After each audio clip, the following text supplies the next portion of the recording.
آدم علیہ السلام کے بعد 1000 سال تک توحید پر قائم رہنے کے بعد ان لوگوں میں بت پرستی اس طرح شروع ہوئی کہ ان برے لوگوں میں بعض نیک لوگ بھی تھے۔ یہ برے لوگ ان نیک لوگوں سے بہت محبت کرتے تھے اور ان سے تقرب حاصل کرتے تھے، ان کی شان میں بہت مبالغہ کرتے تھے، جیسا کہ آج کل بعض لوگ علماء اور صالحین کی مدح سرائی میں زمین و آسمان کے قلابے ملاتے ہیں۔ یہی چیز بعد میں شرک کا ذریعہ بنی۔ امام بخاری رحمت اللہ علیہ نے سورہ نوح آیت 23 میں اللہ کے فرمان اور انہوں نے کہا کہ ہرگز اپنے معبودوں کو نہ چھوڑنا اور نہ ود اور سوا اور یغوث اور یعوق اور نصر کو چھوڑنا کی تفسیر کرتے ہوئے ابن عباس رضی اللہ عنہما سے روایت کی ہے۔ وہ فرماتے ہیں کہ یہ نوح علیہ السلام کی قوم کے بعض نیک آدمیوں کے نام ہیں۔ جب وہ فوت ہو گئے تو شیطان نے ان کی قوم کے دل میں یہ بات ڈال دی کہ جہاں وہ حضرات بیٹھا کرتے تھے وہاں ان کے بت بنا کر رکھ دو اور ان کو وہی نام دو جو ان بزرگوں کے تھے۔ انہوں نے ایسا ہی کیا اور پتھر کے بت بنا کر ان کے نام ان بزرگوں والے رکھ دیے۔ اس وقت تو بتوں کی پوجا نہ ہوئی، لیکن جب یہ لوگ فوت ہو گئے اور علم مٹ گیا تب ان کی پوجا ہونے لگی۔ ابن عباس رضی اللہ عنہما فرماتے ہیں نوح علیہ السلام کی قوم کے یہی بت بعد میں عرب میں پوجے گئے اور اللہ تعالی کے فرمان کا یہی مطلب ہے، یعنی ان نیک بزرگوں کے بت بنا لیے گئے اور آہستہ آہستہ ان کی پوجا شروع کر دی گئی اور سب لوگوں نے ایک اللہ کی عبادت سے انکار کر دیا۔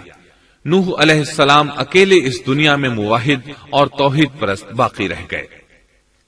نوح علیہ السلام کا نسب کچھ یوں ہے: نوح بن لامک بن متو شلح بن ادریس۔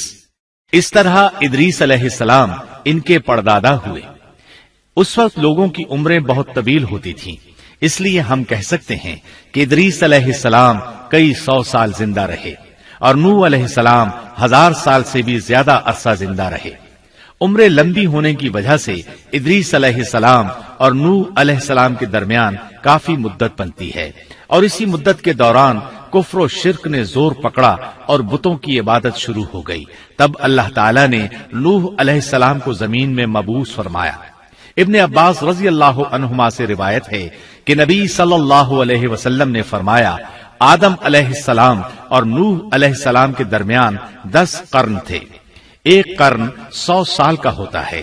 آدم علیہ السلام کے 1000 سال بعد تک لوگ توحید پر قائم رہے، پھر آہستہ آہستہ شیطان نے انہیں شرک کے راستے پر ڈال دیا، شرک عام ہو گیا، ایک اللہ کی عبادت بالکل ختم ہو کر رہ گئی۔ تب اللہ نے نوح علیہ السلام کو مبعوث فرمایا، انہوں نے اللہ کی طرف دعوت دی، انہوں نے بہت مشقت اٹھائی، جیسا کہ سورہ نوح میں اللہ فرماتے ہیں اللہ تعالیٰ بخشش اور رحم کرنے والے کے نام سے شروع کرتا ہوں۔ یقیناً ہم نے نوح کو ان کی قوم کی طرف بھیجا کہ اپنی قوم کو ڈراؤ اور خبردار کر دو، اس سے پہلے کہ ان کے پاس دردناک عذاب آ جائے۔ نوح نے کہا اے میری قوم، میں تمہیں صاف صاف ڈرانے والا ہوں کہ تم اللہ کی عبادت کرو اور اس سے ڈرا کرو اور میرا کہنا مانو، تو وہ تمہارے گناہ بخش دے گا اور تمہیں ایک وقت مقررہ تک چھوڑ دے گا۔ یقیناً اللہ کا وعدہ جب آ جاتا ہے تو موقوف نہیں ہوتا، کاش تمہیں سمجھ ہوتی۔ نوح علیہ السلام تبلیغ کے سلسلے میں سخت محنت کرتے، دن رات لوگوں کے گھروں اور ان کے اجتماعات میں جا جا کر انہیں دعوت دیتے۔ آپ انہیں اعلانیہ اور پوشیدہ طور پر دعوت دیتے، یہاں تک کہ دعوت دیتے دیتے انہیں 950 سال گزر گئے، لیکن سوائے چند لوگوں کے کوئی ایمان نہ لایا۔ تب انہوں نے اللہ سے دعا کی اے میرے اللہ، میں نے اپنی قوم کو دن رات تیری طرف بلایا، لیکن میرے بلانے سے یہ اور زیادہ بھاگنے لگے۔ انہوں نے اپنے کانوں میں انگلیاں ٹھونس لیں، اپنے اوپر کپڑے اوڑھ لیے اور کہنے لگے ہم تیری شکل دیکھنا نہیں چاہتے۔ میرے اللہ، یہ لوگ تیری باتیں سننا پسند نہیں کرتے۔ میں نے پھر بھی ان سے کہا اپنے مالک سے بخشش طلب کرو، وہ بڑا بخشنے والا ہے۔ اس وقت نوح علیہ السلام کی قوم میں ایک بادشاہ تھا، وہ بہت مغرور تھا۔ وہ قوم سے کہنے لگا نوح کی باتوں پر کان نہ دھرنا اور نہ اس سے بحث کرنا، یہ جو کرتا ہے اسے کرنے دو، تم اپنے بتوں کی پوجا پر ڈٹے رہو۔ چنانچہ لوگوں نے نوح علیہ السلام کی باتوں کی طرف سے کان بند کر لیے۔ اپنے بادشاہ کی بات پر عمل کرنے لگے۔ تب نوح علیہ السلام نے اللہ سے فریاد کی، اے پروردگار، یہ میرا کہنا نہیں مانتے، ان لوگوں کی سنتے ہیں جن کی اولاد اور مال نے انہیں فائدہ تو نہ دیا، الٹا نقصان پہنچایا، اور انہوں نے میرے ساتھ بڑا داؤ کیا، یعنی دوسروں کو میرے درپے کر دیا، خود بھی مجھے ستانے میں کوئی کسر نہ چھوڑی، اور آپس میں ایک دوسرے سے کہنے لگے اپنے دیوتاؤں کو نہ چھوڑنا، نہ ود اور نہ سوا اور نہ یغوث اور نہ یعوق اور نہ نصر کو چھوڑنا۔ ان لوگوں نے بہت سے لوگوں کو گمراہ کر ڈالا، اور پروردگار تو ایسا کر کہ یہ ظالم اور زیادہ گمراہ ہو۔ اس طرح نوح علیہ السلام نے 950 سال دن رات لوگوں کو اللہ کی طرف بلایا، لیکن اتنے طویل عرصہ میں صرف 80 کے قریب لوگ مسلمان ہوئے، اور ان ایمانداروں کی اکثریت فقراء، مساکین، ناتواں اور غلام قسم کے لوگوں پر مشتمل تھی، جن کی معاشرے میں کوئی حیثیت نہیں ہوتی۔ مشکل سے 10 ایماندار ایسے ہوں گے جو شرف و جاہ کے مالک ہوں گے۔ چنانچہ نوح علیہ السلام کے مغرور سرداروں نے جب اس صورتحال کو دیکھا تو اکٹھے ہو کر نوح علیہ السلام کے پاس آئے اور کہنے لگے، اے نوح، ہم چاہتے ہیں تیری باتیں سنیں اور لوگوں کو بھی تیری باتیں سننے کی ترغیب دیں اور سب تجھ پر ایمان لے آئیں، لیکن اس سے پہلے ہماری ایک شرط ہے، یہ کہ آپ کے حلقے میں جو یہ ذلیل اور حقیر لوگ آ گئے ہیں انہیں دھکے دے کر اپنے پاس سے نکال دے، اس لیے کہ ہم اپنی قوم کے سردار، چودھری اور مقام و مرتبے والے لوگ ہیں، اس لیے ہم ان فقیر لوگوں کے پاس نہیں بیٹھ سکتے۔ اگر آپ انہیں نکال دیتے ہیں تو ہم ایمان لے آئیں گے۔ اللہ تعالیٰ نے نوح علیہ السلام کی قوم کے ان سرداروں کی تردید سورہ ہود آیات 27 تا 31 میں کی ہے۔ اللہ تعالیٰ فرماتے ہیں، کافر سردار نوح سے کہنے لگے ہم تو یہی دیکھتے ہیں کہ تو ہماری طرح ایک آدمی ہے، اور یہ بھی دیکھتے ہیں کہ صرف ان لوگوں نے تیری پیروی کی ہے جو ہم میں رذیل ہیں، وہ بھی اوپر کی عقل سے، اور ہم تو تمہیں کسی بات میں اپنے سے زیادہ نہیں پاتے بلکہ تمہیں جھوٹا خیال کرتے ہیں۔ نوح نے کہا، اے سردارو، بتلاؤ تو صحیح، اگر میں اپنے رب کی طرف سے جو دلیل آئی ہے اس پر قائم ہوا اور اس نے اپنی مہربانی سے مجھے سرفراز کیا اور تم سے وہ چھپی رہی تو کیا زبردستی میں اسے تمہارے سر منڈ دوں گا، حالانکہ تم اس سے بیزار ہو۔ میری قوم والو، میں تم سے اس پر کوئی مال نہیں مانگتا، میرا ثواب تو صرف اللہ تعالیٰ کے ہاں ہے، نہ میں ایمانداروں کو اپنے پاس سے نکال سکتا ہوں، انہیں اپنے رب سے ملنا ہے، لیکن میں دیکھتا ہوں کہ تم لوگ جہالت کی بات کر رہے ہو۔ میری قوم کے لوگوں، اگر میں ان مومنوں کو اپنے پاس سے نکال دوں تو اللہ کے مقابلے میں میری مدد کون کر سکتا ہے؟ کیا تم کچھ بھی غور و فکر نہیں کرتے؟ میں تم سے یہ نہیں کہتا کہ میرے پاس اللہ کے خزانے ہیں اور میں غیب کا علم بھی نہیں رکھتا، نہ میں یہ کہتا ہوں کہ میں کوئی فرشتہ ہوں، نہ میرا یہ قول ہے کہ جن پر تمہاری نگاہیں ذلت سے پڑ رہی ہیں اللہ تعالیٰ انہیں کوئی نعمت دے گا ہی نہیں، ان کے دل میں جو ہے اللہ اسے بخوبی جانتا ہے۔ اگر میں ایسی بات کہوں تو یقیناً میرا شمار ظالموں میں سے ہوگا۔ اس پر نوح علیہ السلام کی قوم اور اکڑ گئی اور وہ کہنے لگے، اے نوح، بس بہت ہو گیا، تو نے ہمیں بہت ڈرا دھمکا دیا، اب اگر تو سچا ہے تو جس چیز کا وعدہ تو ہم سے کرتا تھا اس کو لے آ۔ نوح علیہ السلام نے ان کی بات سن کر کہا، عذاب لانا تو اللہ کا کام ہے، اللہ کو کوئی عاجز نہیں کر سکتا، اور جب اس کا عذاب آ جائے گا تو کوئی بھاگ نہیں سکے گا۔